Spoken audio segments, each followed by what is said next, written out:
Tags के बारे में। वीडियो स्टार्ट करने से पहले हमारी एक रिक्वेस्ट है कि अगर आप हमारे चैनल पर नए हैं तो चैनल को सब्सक्राइब करें और बेल आइकन को प्रेस करना ना भूलें। तो चलिए दोस्तों, वीडियो स्टार्ट करते हैं। जैसा कि मैंने बताया कि आज हम लोग जानेंगे एचटीएमएल टैग के बारे में। एचटीएमएल के अंतर्गत टैग क्या होते हैं उसके बारे में जानेंगे। तो यहाँ पे देखिए, मैंने एक छोटा सा डेफिनेशन एचटीएमएल टैग को के बारे में डिफाइन किया हुआ है। Text written within the angle brackets is known as tags. अगर हम एंगल ब्रैकेट के अंदर टेक्स्ट लिखते हैं तो उसी को क्या कहता है, टैग कहा जाता है। ये आपका एंगल ब्रैकेट है, इसके अंदर अगर हमने लिख दिया H1 तो H1 क्या कहलाएगा, एक टैग कहलाएगा। अब बात आती है कि क्या हम कुछ भी टेक्स्ट लिख देंगे, तो नहीं। इस चीज को देखिए, मैंने आगे क्लेरिफाई किया है। In HTML all tags are predefined, मतलब ऐसे ऐसे बहुत सारे ऐसे टेक्स्ट हैं जो कि एंगल ब्रैकेट के अंदर लिखे गए हैं, जो कि प्री डिफाइंड हैं। इन्हीं को क्या कहा जाता है, इन्हीं को टैग कहा जाता है। तो जब भी आपसे कोई पूछे एचटीएमएल के अंतर्गत टैग क्या होते हैं, तो आप आसानी से इसको डिफाइन कर सकते हैं। Text written within the angle brackets is known as tags. ठीक है।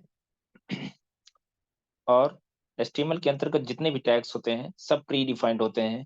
प्री डिफाइंड का मतलब ये हो गया कि उनको पहले से बना के रखा गया है।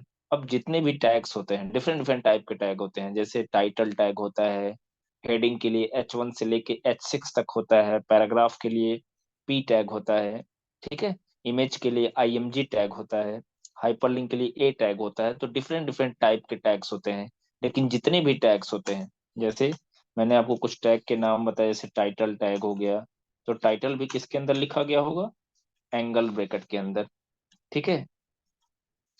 पैराग्राफ के लिए P टैग होता है, इमेज के लिए IMG टैग होता है ना। ऐसे बहुत सारे टैग्स HTML के अंतर्गत पहले से बना के रखे गए हैं, जो कि इनको जब भी हम यूज करते हैं तो हमेशा कैसे लिखते हैं, एंगल ब्रैकेट में। समझ में आई बात। अब यहाँ पे HTML चूंकि केस सेंसिटिव लैंग्वेज है, यानी ये जो टेक्स्ट हम लिख रहे हैं एंगल ब्रैकेट के अंदर, हम इनको अपर केस में लिखें या लोअर केस में लिखें, उससे हमारे डॉक्यूमेंट्स के ऊपर कोई कोई फर्क नहीं पड़ेगा हमारा। मैं फिर से एक बार रिपीट कर दूं, जो HTML के अंतर्गत जो टैग्स हैं, चूंकि HTML केस इनसेंसिटिव लैंग्वेज है, HTML केस इनसेंसिटिव लैंग्वेज है, इसका मतलब ये हो गया कि HTML के अंतर्गत जो टैग्स डिफाइन करके रखे गए हैं, उनको हम अपर केस में लिखें या लोअर केस में लिखें, उससे कोई फर्क नहीं पड़ेगा। तो ये तो था HTML टैग के बारे में। जब भी आपसे कोई पूछे टैग क्या होता है, तो आप आसानी से उसको डिफाइन कर सकते हैं। अब बात करते हैं HTML के अंतर्गत टाइप्स ऑफ टैग की। तो HTML के अंतर्गत अगर हम टैग के टाइप्स की बात करें, तो बेसिकली टू टाइप के टैग होते हैं। एक होता है कंटेनर टैग, एक होता है इम्पटी टैग। कंटेनर टैग, नाम से ही पता चल जा रहा है कि कंटेनर टैग का मतलब क्या है। कंटेनर टैग ऐसे टैग होते हैं जो किसी न किसी प्रकार की इंफॉर्मेशन को कंटेन करते हैं, और ये वो इंफॉर्मेशन होती हैं जिसको हम वेब पेजेस के अंदर डिस्प्ले कराना चाहते हैं, ठीक है। इसीलिए इस टाइप के टैग को कंटेनर टैग कहा जाता है, ठीक है। अब कंटेनर टैग की पहचान क्या है। कंटेनर टैग जो होते हैं वो इस तरीके से आप देख सकते हो, इमेज में पी टैग का यूज किया गया है। बीच में कंटेंट है, कंटेंट क्या है, my cat is very grumpy. और फिर यहाँ पे देखिए पी को क्लोज किया गया है। पी जो टेक्स्ट है, उसके उसके ठीक पहले हमने फॉरवर्ड स्लैश यूज किया है। तो जब भी इस तरीके से टैग को रिप्रेजेंट किया गया होगा, मतलब टेक्स्ट के पहले फॉरवर्ड स्लैश इस्तेमाल किया गया होगा, तो वो इंडिकेट करता है क्लोजिंग टैग को। और यहाँ पे देखिए, शुरुआत में हमने सिर्फ एंगल ब्रैकेट के अंदर पी लिखा है, तो ये इंडिकेट करता है किसको, ओपनिंग टैग को। इसका मतलब ये हो गया कि जितने भी कंटेनर टैग होते हैं उनको ओपन करना पड़ता है। बीच में कंटेंट लिखते हैं। कंटेंट क्या होता है, कंटेंट वो इंफॉर्मेशन होती है जिसको हम वेब पेजेस के अंदर डिस्प्ले कराते हैं। अब जैसा कंटेंट होगा वैसा ही टैग हमारे द्वारा यूज किया जाएगा। जैसे ये इंफॉर्मेशन पैराग्राफ के रूप में वेब पेज के ऊपर डिस्प्ले होगी, सॉरी वेब पेज के अंदर डिस्प्ले होगी। अब अगर हम हेडिंग के रूप में लिखना चाहते हैं, तो हम पी के बजाय H1 से लेके, सॉरी, या तो H1 का यूज करेंगे, या तो S2 टैग का यूज करेंगे, या तो S3, मतलब कुल 6 लेवल होती हैं सिर्फ और सिर्फ हेडिंग को इंसर्ट करने के लिए। ऐसे ही टाइटल को इंसर्ट करना होगा, तो टाइटल टैग बीच में कंटेंट, फिर टाइटल टैग को क्या करेंगे, क्लोज करेंगे। तो कंटेनर टैग, मैं फिर से रिपीट करता हूँ, कंटेनर टैग क्या होता है? कंटेनर टैग ऐसे टैग होते हैं जो किसी न किसी प्रकार की इंफॉर्मेशन को अपने अंदर कंटेन करते हैं, और ये वो इंफॉर्मेशन होती हैं जिनको हम वेब पेजेस के रूप में इंसर्ट, वेब पेज के अंदर डिस्प्ले कराना चाहते हैं। अब हमने आपको बताया कि जैसा टैग होगा वैसे ही जैसी इंफॉर्मेशन होगी वैसा ही टैग हमारे द्वारा यूज किया जाएगा। फॉर एग्जाम्पल के लिए यहाँ पे हमने पी टैग लिया हुआ है, पी टैग। और एक चीज और मैं बता दूं, कंटेनर टैग ओपन भी होते हैं और क्लोज भी होते हैं, मतलब उनको ओपन भी इस तरीके से करना पड़ता है और इस तरीके से क्लोज भी करना पड़ता है। तो ये चीज ध्यान ध्यान रखना हमको।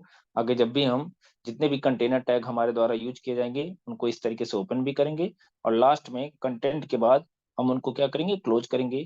क्लोज कैसे किया जाता है, यहाँ पे इस इमेज में आप देख सकते हो, टेक्स्ट के पहले हमने क्या यूज किया, फॉरवर्ड स्लैश। ठीक है, तो अगर इस तरीके से टैग को लिखा गया है तो वो इंडिकेट करेगा क्लोजिंग टैग को। अगर विदाउट स्लैश लिखा हुआ है तो वो रिप्रेजेंट करेगा किसको, ओपनिंग टैग को। और हमेशा स्टार्ट ओपनिंग से करते हैं, नाम नाम में ही ओपन हो रहा है, और फिर बाद में हम इस तरीके से क्लोज करते हैं।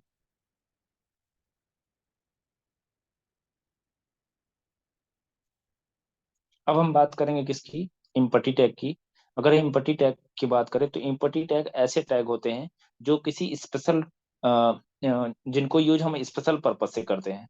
जैसे लाइन को ब्रेक करना होगा तो B R tag, horizontal line insert करनी होगी तो एच आर टैग। ठीक है, तो ये जो टैग्स होते हैं ये इनको इम्पटी टैग कहा जाता है। इम्पटी टैग का मतलब ये हो गया कि किसी प्रकार की इंफॉर्मेशन को कंटेन नहीं करते हैं, बल्कि इनका यूज हम स्पेशल पर्पज से करते हैं।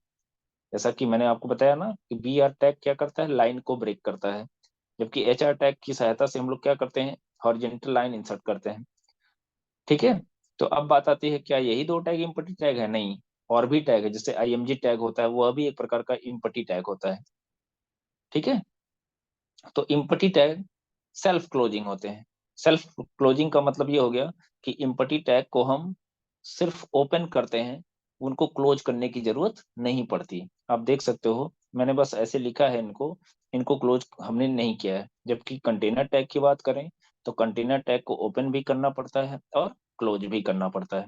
ठीक है, तो उम्मीद करते हैं आपको एचटीएमएल टैग का कॉन्सेप्ट समझ में आया होगा। ठीक है, अब हम बात करेंगे, जब हम एचटीएमएल की प्रोग्रामिंग करते हैं तो उस दौरान हमको सॉरी, उस दौरान हमको किन किन सॉफ्टवेयर की जरूरत पड़ेगी।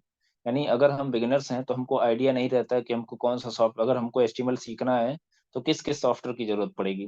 तो इसी वीडियो में हम आपको ये भी बताने वाले हैं कि एचटीएमएल की प्रोग्रामिंग अगर हमको सीखनी है तो किन किन सॉफ्टवेयर की जरूरत पड़ेगी।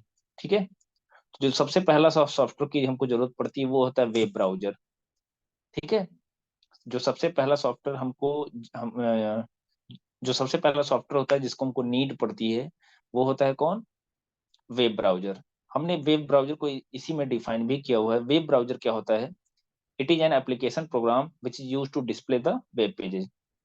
यह एक प्रकार का एप्लीकेशन प्रोग्राम होता है या एप्लीकेशन सॉफ्टवेयर आप कह सकते हो, जिसकी सहायता से हम वेब पेजेस को क्या करते हैं, डिस्प्ले कराते हैं। यानी जितने भी वेब पेजेस हम बनाएंगे वो डिस्प्ले कहाँ होंगे, किसी न किसी वेब ब्राउजर पे। ठीक है, अब यहाँ पे देखिए मैंने कुछ एग्जांपल भी मेंशन किया हुआ है। गूगल क्रोम क्या है, एक प्रकार का ब्राउजर है। कुछ लोग गूगल को लेके परेशान रहते हैं, मतलब कंफ्यूजन उनके माइंड में रहता है कि गूगल भी ब्राउजर है। गूगल ब्राउजर नहीं है, गूगल आपका एक सर्च इंजन है।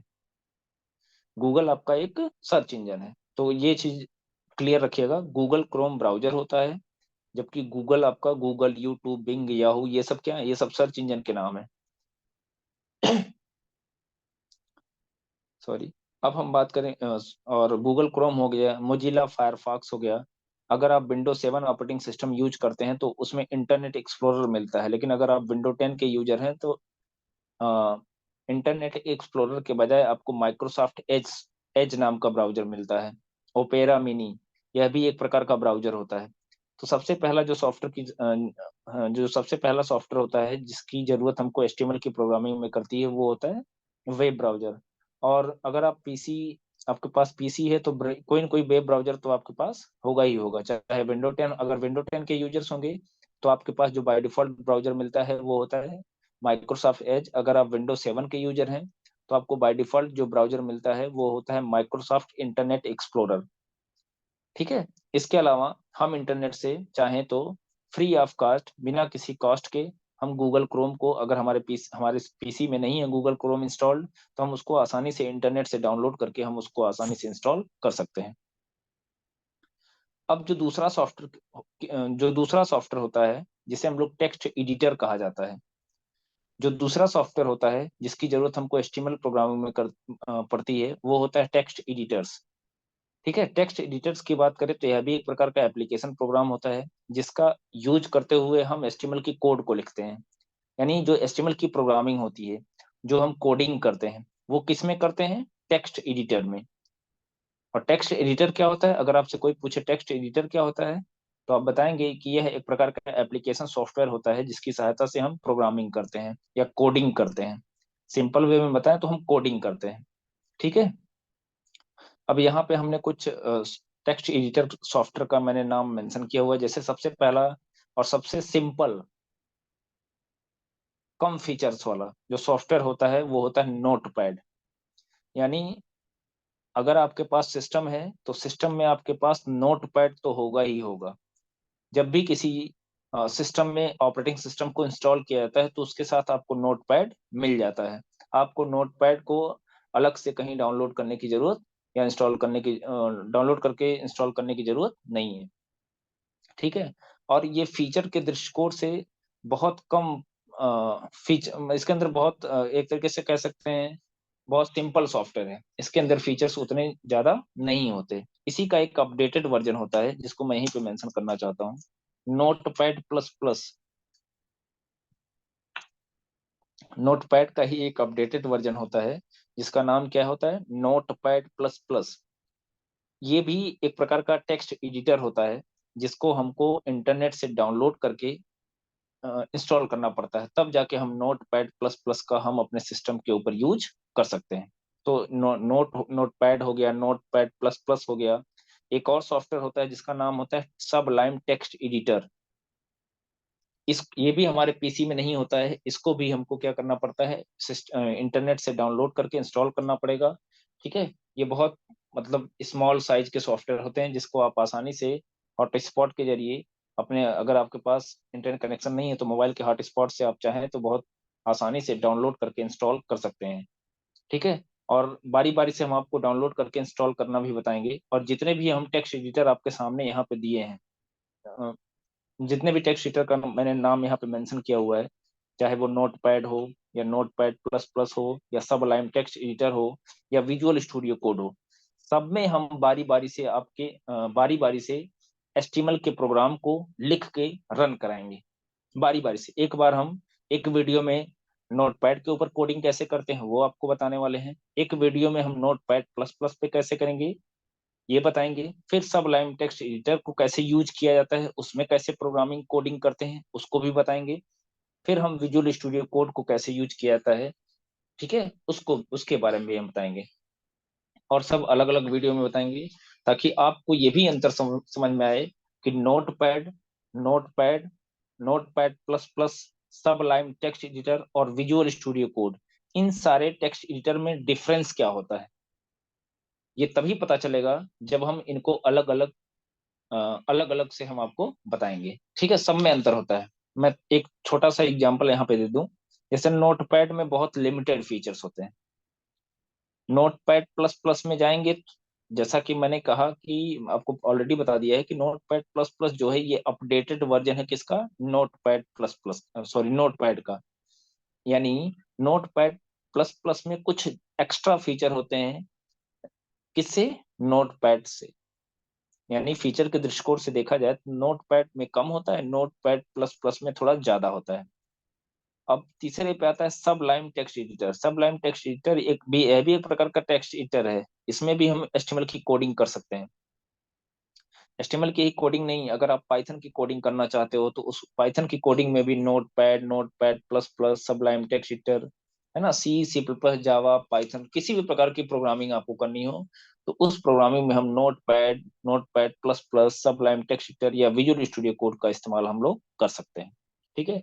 चूंकि हम लोग HTML की प्रोग्रामिंग सीख रहे हैं, तो हम HTML के प्रोग्राम को नोटपैड में कैसे राइट करेंगे, राइट करके सेव करके कैसे रन कराएंगे, उसको देखेंगे। फिर हम लोग HTML के प्रोग्राम को नोटपैड प्लस प्लस में लिखेंगे, सेव करेंगे, रन करा के देखेंगे। सब लाइन टेक्स्ट एडिटर में भी HTML की प्रोग्रामिंग करेंगे, और फिर हम विजुअल स्टूडियो कोड पे फाइनली आएंगे। ठीक है। तो इस वीडियो में हमने क्या क्या जाना, HTML टैग के बारे में जाना। इसके अलावा HTML की प्रोग्रामिंग सीखने के लिए हमको किन किन सॉफ्टवेयर की जरूरत पड़ती है, उसके बारे में जाना। ठीक है, तो इस वीडियो में इतना ही। मिलते हैं नेक्स्ट वीडियो में। Thank you for watching my this video.